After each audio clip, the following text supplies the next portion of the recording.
내가 보니 여섯째 인을 떼실 때에 큰 지진이 나며 해가 검은 털로 짠 상복같이 검어지고 달은 온통 피같이 되며 하늘의 별들이 무화과 나무가 대풍에 흔들려 설익은 열매가 떨어진 것 같이 땅에 떨어지며 하늘은 두루마리가 말리는 것 같이 떠나가고 각 산과 섬이 제자리에서 옮겨지매 땅의 임금들과 왕족들과 장군들과 부자들과 강한 자들과 모든 종과 자유인이 굴과 산들의 바위 틈에 숨어 산들과 바위에게 말하되 우리 위에 떨어져 보좌에 앉으신 이의 얼굴에서와 그 어린 양의 진노에서 우리를 가리라. 그들의 진노의 큰 날이 이르렀으니 누가 능히 서리요 하더라. 기억하고 계십니까? 작년 일이라서 하얗게 잊으셨습니까? 다섯째 인을 떼는 이야기까지 했습니다. 이제 오늘 여섯 번째 인을 어린 양이신 예수님께서 마지막 때에 여섯 번째 인을 떼십니다. 그 내용이 오늘 본문 말씀입니다. 오늘 본문 6장 12절부터 17절까지는 크게 두 덩어리로 나눌 수가 있습니다. 12절부터 14절까지가 한 덩어리, 15절부터 17절까지가 또 그 다음입니다. 먼저 앞에 한 단원의 모습을 한번 머리로 그리면서 제가 읽어드리는 성경 구절을 다시 한번 그림을 그려보십시오.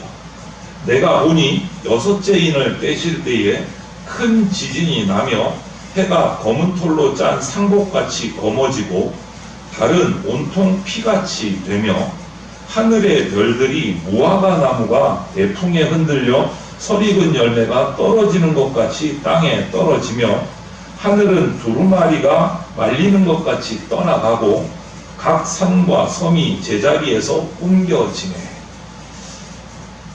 그림을 그리셨습니까? 한번? 어떻습니까? 좋은 그림입니까? 어떤 그림입니까? 지금 그려진 그림이. 네. 마지막 날에 정말 혼란스러운 지진, 엄청난 난리가 난 그림이 그려지는 것 같아요. 이 표현들 일부분만 봐도 정말 공포영화의 한 장면 같은 느낌이 듭니다. 해가 검은 털로 짠 상복처럼 해가 검어진대. 한번 상상을 해보십시오. 달은 온통 피같이 되고 하늘의 별들은 무화과 나무가 대풍에 흔들려서 설익은 열매가 두두두둑 떨어지는 것처럼 별들이 떨어진답니다. 우리에게 익숙한 가장 중요한 세 가지의 천체가 지금 엉망이 된 거예요. 해, 달, 별, 병고가 생기고 있습니다. 그리고 하늘은 두루마리가 말리는 것 같이 하늘이 떠나가고 각 산과 섬이 제자리에서 옮겨진다. 지진이 나도 이런 지진은 우리가 아직 상상조차 해보지 못한 지진입니다. 우주의 격변이 일어난 겁니다. 여기까지가 첫 번째 덩어리예요. 여기서 우리가 이 말씀을 묵상하면서 한 가지 질문을 던져볼 필요가 있습니다. 이러한 일들이 끝날, 예수님 다시 오시는 날 실제로 일어날까? 아니면 어떤 중요한 메시지를 우리에게 강하게 주시려고 그냥 상징적으로 그림처럼 그려주신 건가? 둘 중에 뭘까? 한번 우리는 고민을 해봐야 질문을 던져야 돼요. 이러한 표현들이 이 요한계시록에만 있는 것이 아니거든요. 유대인들의 그 묵시, 계시 문학의 전통적인 표현 양식이 이런 거예요. 구약에 가면 다니엘서나 에스겔서나 이사야서, 하박국서 이런 성경을 보면 여기도 마치 요즘 영화에서나 나오는 그 SF 영화에서나 나오는 그런 장면들이 이 성경에 막 등장을 합니다. 계시로 등장해요. 이런 장면. 성경에는 이렇게 곳곳에 어떤 부분마다 이런 형태의 계시들이 등장하는 이유가 있습니다. 이런 모습이 등장할 때마다 그 내용들을 연구를 하고 이렇게 성경으로 다른 성경을 해석을 해보면 공통점이 있어요. 이런 엄청난 재난과 재앙과도 같은 모습이 드러날 때마다 하나님은 그것을 통해서 우리에게 말씀하시고자 하는 것이 딱 세 가지가 나와요. 이런 성경의 말씀들, 정말 끔찍한 모습이 날 때마다 세 가지를 말씀하십니다. 어떤 것을 말씀하실 때 이런 표현을 하시느냐? 심판에 관한 말씀을 전하실 때, 그리고 종말에 관한 말씀을 전하실 때, 그리고 가장 궁극적인 마지막 예수님 다시 오셔서 우리를 하늘나라로 받아들이는 그 구원에 관한 말씀을 하실 때 이런 오늘 본문과도 같은 장면들이 계속 등장해요. 심판, 종말, 마지막에 구원의 모습을 설명하실 때, 그 메시지를 하실 때 이런 장면들이 꼭 등장을 합니다. 그래서 오늘 읽은 이 6제인의 이 장면 역시도 그런 형태를 빌려서 마지막 때 우리를 심판하실 그 종말의 때 구원의 모습을 설명하시기 위해서 이 장면을 이렇게 우리에게 남겨놓으십니다. 그래서 오늘 본문의 전달 의도가 벌써 나오는 거죠. 예수님 다시 오시는 종말 때, 예수님이 오셔서 심판하실 때, 또 구원하실 때 우리를 이렇게 하실 거다라는 장면입니다. 그래서 우리가 그림 속에서 강력하게 기억을 하라는 거예요. 그래서 이 말씀을 보면 제가 여기 색을 밑에 13절, 14절에 보면 파란색으로 표시를 한 글들이 있는데 세 가지 동사가 등장을 합니다. 13절에 뭐가 있죠? 떨어지다, 떨어진다. 14절에는 떠나간다, 옮겨진다. 이런 동사가 세 가지가 나와요. 떨어진다, 떠나간다, 옮겨진다. 이런 것들이 나와요. 그러면 이 세 가지, 떨어진다, 떠나간다, 옮겨진다, 이것을 하나로 묶으면 어떤 의미일까? 이것은 마지막 때에, 종말의 때에 결론은 이 땅의 것들 중에 영원히 존재하는 것은 하나도 없다. 결국 영원한 것만 남는다 라는 말씀이에요. 이 땅의 것들은 영원한 것이었기 때문에 하나도 남지 않는다라는 거예요. 그러면 남는 게 하나도 없을까? 아니요, 영원한 것은 남는다라는 의미예요. 그러면 여러분 우리가 궁금한 거, 이 땅에서 영원한 거 하나도 없고 다 한계가 있어서 다 사라지는데 남는 게 있을까? 영원한 게 뭐지 도대체? 남는 것은 영원한 건데 영원한 게 뭘까? 조금 뒤로 넘어가서 성경에 계시록 21장, 계시록은 22장까지 있어요. 21장, 22장, 계시록의 가장 마지막 부분의 말씀을 읽어드릴게요. 또 내가 새 하늘과 새 땅을 보니 처음 하늘과 처음 땅이 없어졌고 바다도 다시 있지 않더라. 또 내가 보매 거룩한 성 새 예루살렘이 하늘로부터 하늘에서 내려오니 그 준비한 것이 신부가 남편을 위하여 단장한 것 같더라. 내가 들으니 보좌에서 큰 음성이 나서 이르되 보라, 하나님의 장막이 사람들과 함께 있음에 하나님이 그들과 함께 계시리니 그들은 하나님의 백성이 되고 하나님은 친히 그들과 함께 계셔서, 이렇게 표현해요.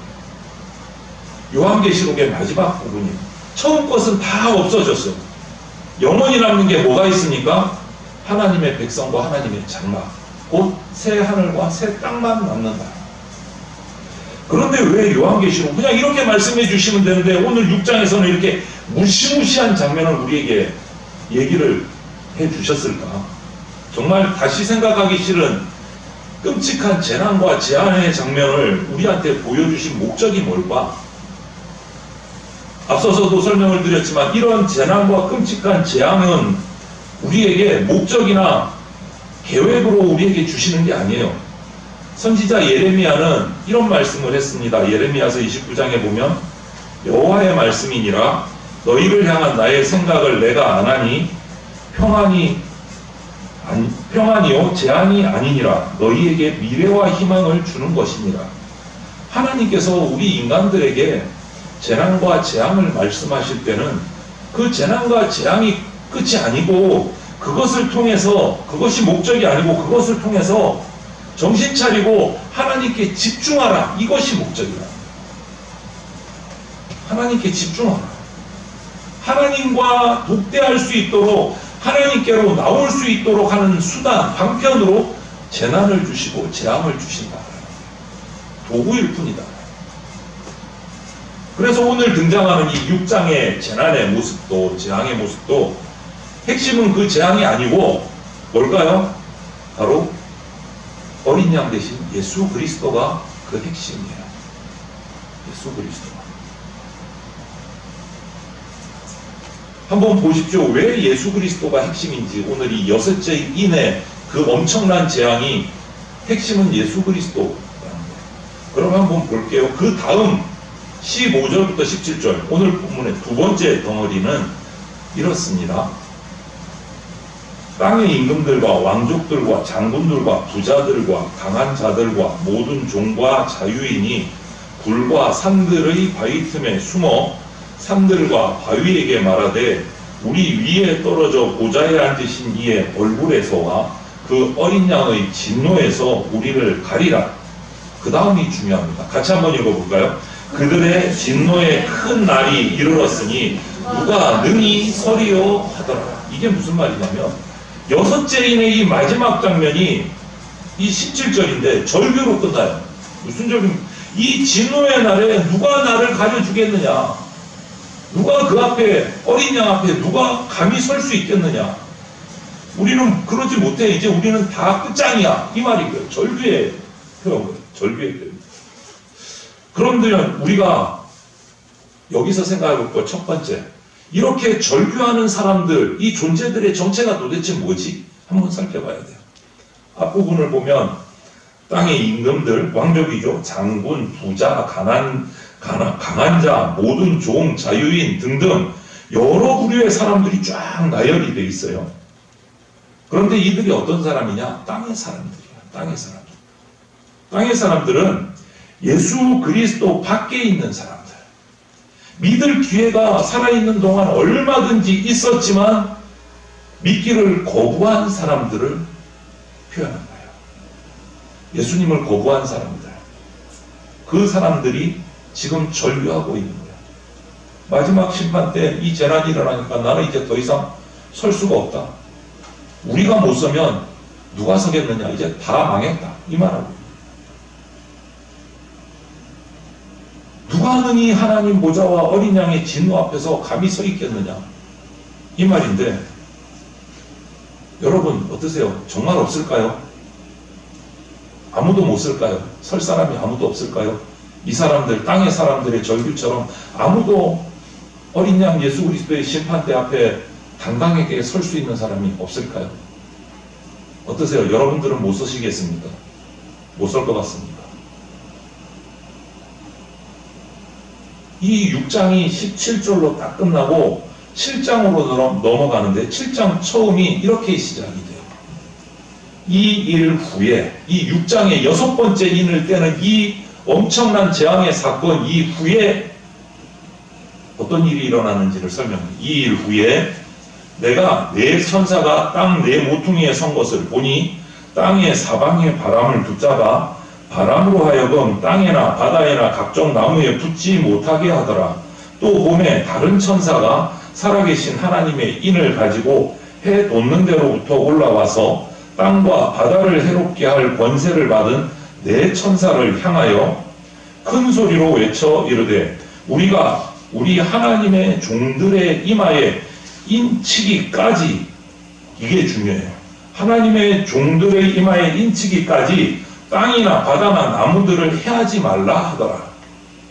내가 인침을 받은 자의 수를 들으니 이스라엘 자손의 각 지파 중에 인침을 받은 자들이 몇 명이라고요?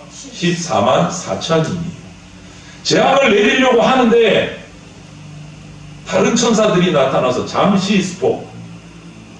하나님의 백성들, 하나님의 종들에게 이마에 인을 치기까지 잠시 기다리라. 그 인을 받는 사람들의 숫자가 14만 4천이다. 이렇게 얘기하고 있어요. 없는 게 아니에요. 어린 양 앞에 설 수 있는 사람이 14만 4천 명이 있어요. 땅의 사람들은 아무도 못 선다. 우리는 다 망했다 하는데 아니요. 14만 4천이 하나님 앞에 설 자들이 있어요. 인침을 받은 자 14만 4천 명. 숫자가 작죠. 얼마 안 되죠. 전체 인류를 생각하면. 그러면 이 정해진 14만 4천이라는 인원수에 들어갈 수 있는 사람은 어떤 사람일까? 나는 들어갈 수 있을까? 나는 들어갈 겁니다. 아무도 없으세요? 부끄러워서 손을 못 드시나요? 이 14만 4천이라는 수가 어떻게 나온 것인지를 우리가 그래서 살펴봐야 돼요. 14만 4천은요, 12 곱하기 12 거기다가 1000을 곱하면 14만 4천이 나와요. 제가 마음대로 말하는 게 아니고요. 성경적인 근거를 가지고 말하는 거예요. 이단들은 마음대로 말하죠. 이렇게 곱하는 과정을 거듭하는 이유는 이 성경은 히브리어로 기록이 되어 있습니다. 히브리어, 이스라엘의 언어로 기록이 되어 있어요. 우리나라에도 그렇지만 각 나라의 언어마다 그런 게 있어요. 숫자마다 의미가 있어요. 숫자마다. 우리나라 대표적인 안 좋은 숫자가 뭐가 있죠? 4. 왜 4가 안 좋아요? 죽을 사. 예, 한국에서는 그런데 이스라엘은 이스라엘대로 숫자마다 이런 의미가 있어요. 그래서 이것을 살펴봐야 돼요. 예를 들자면 이런 것이 있어요. 1은 하나님의 수예요. 히브리어에서. 왜냐하면 첫째 것, 장자는 전부 하나님께 드리게 돼 있어요. 처음 것. 하나님의 수예요. 그리고 2는 증인의 수라고 합니다. 왜? 증인은 구약 율법에 보면 반드시 2명 이상이 되어야 돼요. 그래서 2명은 증인의 수예요. 증인의 수. 그리고 3은 하늘의 수예요. 이 이스라엘 백성들에게 성부, 성자, 성령 하나님이 하늘에 계시는 것처럼 3은 하늘의 수예요.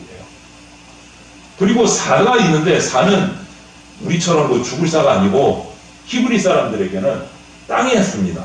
동, 서, 남, 북. 방향을 가르치는 땅의 수예요. 땅의 수.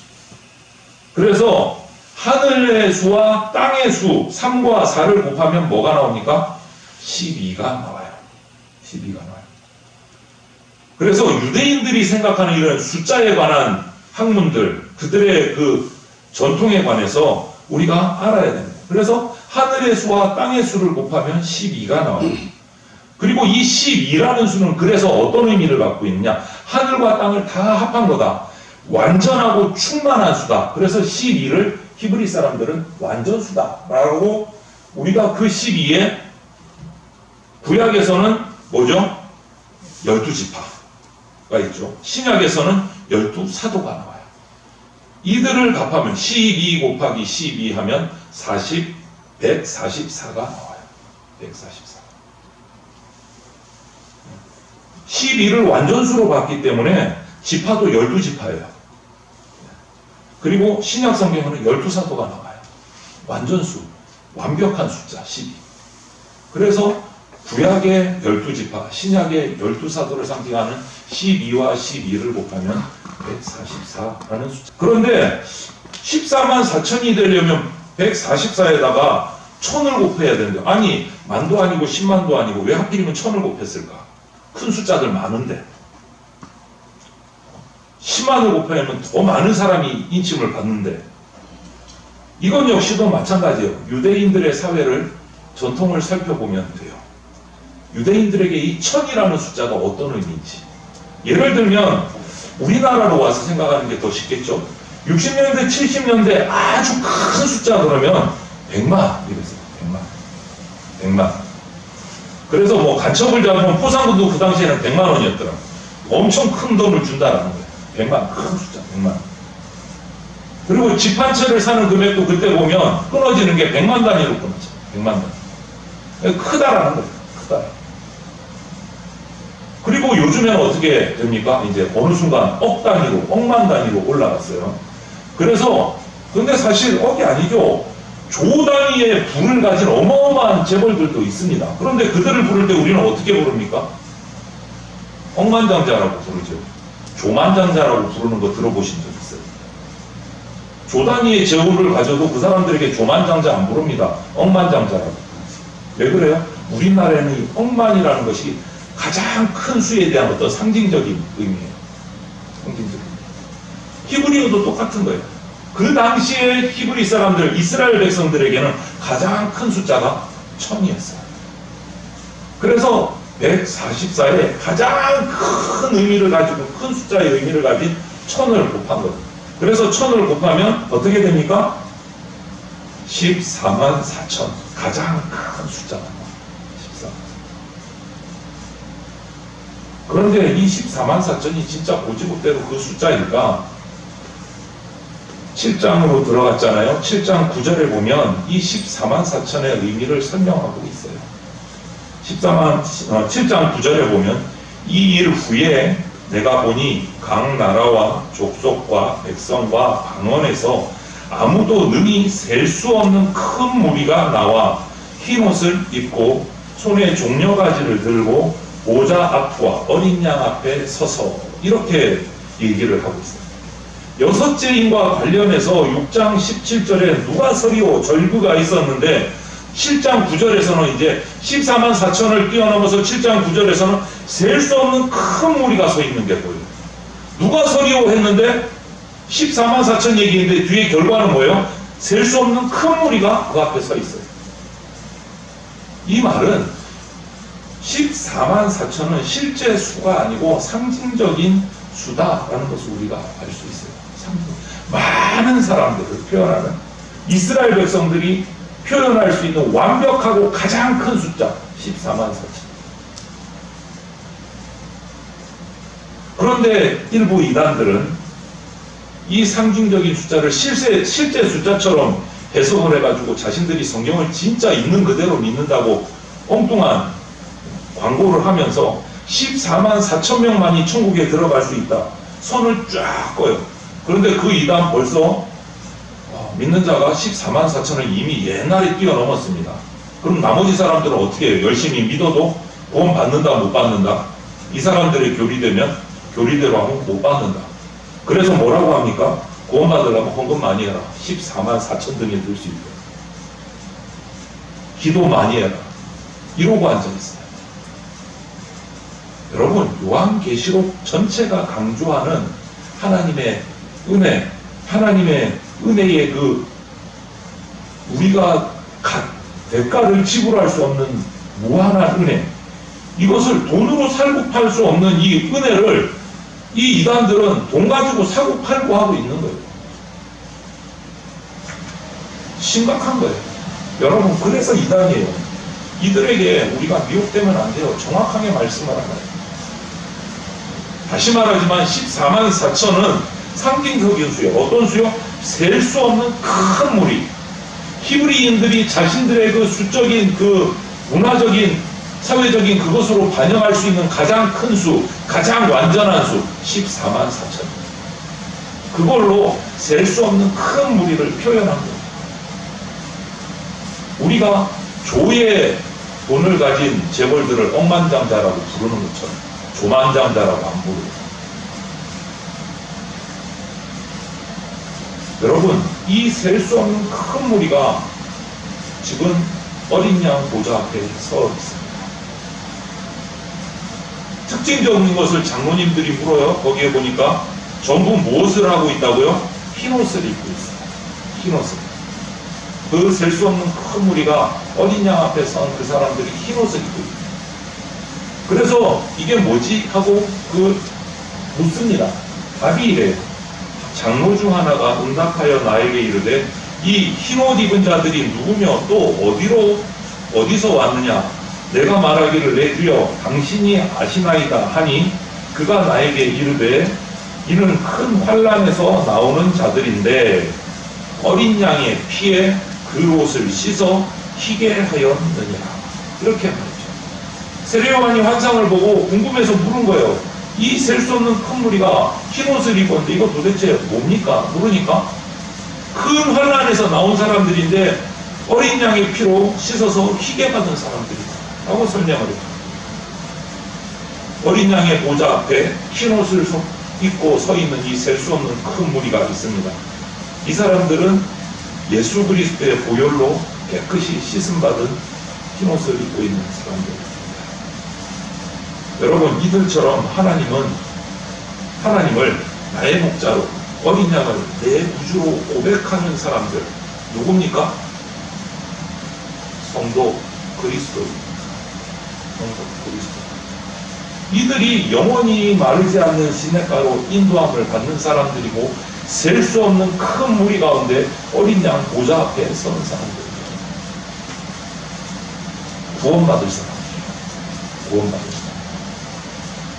여러분, 오늘 이 여섯째 인의 말씀 또 14만 4천의 셀 수 없는 큰 무리가 어린 양의 보좌 앞에 서 있는 이 모습들을 그리시면서 마지막 날의 이 역사의 가장 핵심 키, 궁극적인 열쇠, 이게 어디 있을까? 우리는 궁금해해야 합니다. 이 땅의 모든 인생, 모든 문명, 모든 역사는 반드시 끝이 있습니다. 지금 끝을 향해서 달려가고 있어요. 결국은 오늘 아까 말씀드린 세 가지 동사처럼 멀어지고 떠나가고 사라지게 돼 있습니다. 영원히 이 땅 가운데 남아있는 것 없습니다. 마지막에는 하나님과 그의 백성, 하나님 나라만 영원히 남아 있습니다. 하나님의 나라. 그 심판날에 땅의 백성들이 누가 하나님과 이 어린 양 진노 앞에서 누가 서겠느냐, 다 죽는다 이렇게 하는데 아니요, 설 사람이 있습니다. 오늘 요한계시록 7장 말씀에서 우리가 살펴본 것처럼 14만 4천 명의 인침을 받은 사람들과 다른 말로 셀 수 없이 큰 무리가 어린 양의 보혈로 죄 씻음 받고 주님 앞에 서게 됩니다. 우리 기독교는 이 진리를 명확하게 알고 증거하셔야 합니다. 역사의 마지막 편은 어린 양 예수님이 가지고 계십니다. 그래서 우리는 어떤 어려운 고난이 돼도 우리가 천국을 향해 가는 이 인생의 순례길에서 어려움이 몰려와도 그 키는 예수님이 가지고 계신다라는 것을 우리가 확신을 하고 예수 그리스도께 집중하셔야 합니다. 모든 것이 다 떠나가고 하나님의 일만 남습니다. 한 예를 드리고 말씀을 마치려고 합니다. 기억하실지 모르겠는데 미국의 대통령들 가운데 지미 카터라는 미국의 전 대통령이 계셨습니다. 은퇴 후에 세계의 이 정상들이 모인 자리에서 이 전 대통령으로서 연설을 할 기회가 있었습니다. 그곳에서 이 지미 카터 전 대통령이, 미국 대통령이 세 가지를 감사 제목을 말했어요. 모든 정상들이 있는 데서. 대부분의 기자들, 사람들은 예측을 했어요. 미 합중국 최고의 대통령이 된 것, 노벨 평화상 받은 것, 이런 것들을 감사하지 않을까, 이렇게 추측을 해야 돼요. 땡, 다 빗나갔어요. 세 가지 감사가 뭔 줄 아십니까? 첫째, 내가 예수 그리스도를 만나게 해주신 것 감사. 둘째, 집사의 직분을 교회에서 내가 받게 해주셔서 교회 학교에서 어린 생명들을 교사로 평생 가르칠 수 있게 해주신 것 감사. 대통령 현직일 때도요, 외국에 갔다가 주일이 되면 전용기를 타고 그 시골 교회까지 가가지고 교사 활동을 했어요. 주일을 안 하고. 외국에서 외교 활동하다가도 일정을 맞춰서 주일은 반드시 교회까지 와서 어린아이들을 가르쳤어요. 복음을 가르쳤어요. 그거 감사, 교사로. 마지막 세 번째, 목공의 은사, 목수였어요. 목공의 은사를 주셔서 내가 은퇴하고 나서 여생을 전 세계를 돌아다니면서 가난한 자들에게 집을 짓는 봉사활동을 할 수 있도록 길을 열어주신 것 감사. 헤비타트라는 단체 말씀을 들어보셨습니까? 전 세계에 노숙자나 가난한 자들에게 집을 지어주는 선교단체인데요. 우리 천안에 있는 우리 재건총의 신학원 바로 뒤쪽에 보면 우리 한국의 헤비타트 마을이 하나 지어져 있습니다. 그것을 지을 때도 이 지미 카터 전 대통령이 와서 함께 봉사를 했던 기록들이 남아 있습니다. 이 세 가지를 감사했어요. 한번 이 세 가지의 감사 제목을 가만히 생각해 보세요. 결국 하나님께서 자신에게 주신 것에 대한 세 가지를 감사했어요. 사랑하는 성도 여러분, 우리가 발딛고 살고 있는 지금 이 세상은 모든 것은 떠나가고 떨어지고 옮겨지게 됩니다. 영원한 것은 단 하나도 이 땅에는 없습니다. 권력도, 재물도, 화려한 문명도 하나님의 심판대 앞에서는요, 한낱 두루마리처럼 돌돌돌돌 말려서 집어 던져져요. 사라져요. 지금 살아가는 삶 가운데서 세상의 풍파가 심할지라도 여러분, 우리의 시선은 오직 역사의 주관자이시고 마지막 날에 구원의 열쇠를 쥐고 계신 어린 양 대신 예수님께 고정되셔야 됩니다. 모든 것은 다 지나가지만 하나님의 일과 그분의 백성은 영원합니다. 그 자리에 그 셀 수 없는 흰옷을 입은 구원받은 무리들의 자리에 저와 여러분들이 영원한 소망을 품고 끝까지 믿음의 경주를 완주해서 그 무리들 가운데 저와 여러분들이 서 있기를 주님의 이름으로 간절히 축원드립니다. 아멘. 함께 기도드립니다. 사랑이 많으신 하나님 감사합니다. 여섯째 인을 떼시고 마지막 날에 있을 일들을 우리에게 보여주시며 어떤 자들이 구원받는 자인지 우리에게 가르쳐 주시니 감사합니다. 주님, 세상 사람들은 아무도 설 수 없다고 했지만 주님, 셀 수 없는 큰 무리들이 흰옷을 입고 세상의 고난을 건너뛰어서 예수 그리스도의 보혈로 깨끗함 받고 서 있음을 우리가 보았습니다. 우리가 그 자리에 서게 하여 주시옵소서. 땅의 사람들과 같은 절규하는 인생 되지 않게 하여 주시옵소서. 감사드리며 흰옷 입고 주님 앞에 서서 찬양하는 우리들이 되게 하여 주시옵소서. 감사드리며 모든 말씀을 예수 그리스도의 이름으로 기도드립니다. 아멘. 기도드리겠습니다. 우리 주 예수 그리스도의 피 묻은 십자가 은혜와 독생자를 보내주신 하나님 아버지의 그 크신 사랑과 지금 이 순간에도 역사하고 계시는 성령님의 보호 인도하심이 이 세상의 모든 것은 떠나가고 떨어지고 옮겨질 유한한 것임을 깨닫고 오직 역사의 주관자이신 어린 양 예수께만 시선을 고정하기로 다짐하는 모든 성도들 머리 위에와 특별히 어린 양의 피에 그 옷을 씻어 희귀함을 입고 거룩한 인침을 받은 셀 수 없는 큰 무리로서 이 땅의 환난을 이겨내며 믿음의 경주를 완주할 주의 자녀들 위에 이제로부터 영원토록 함께 있을지어다. 아멘.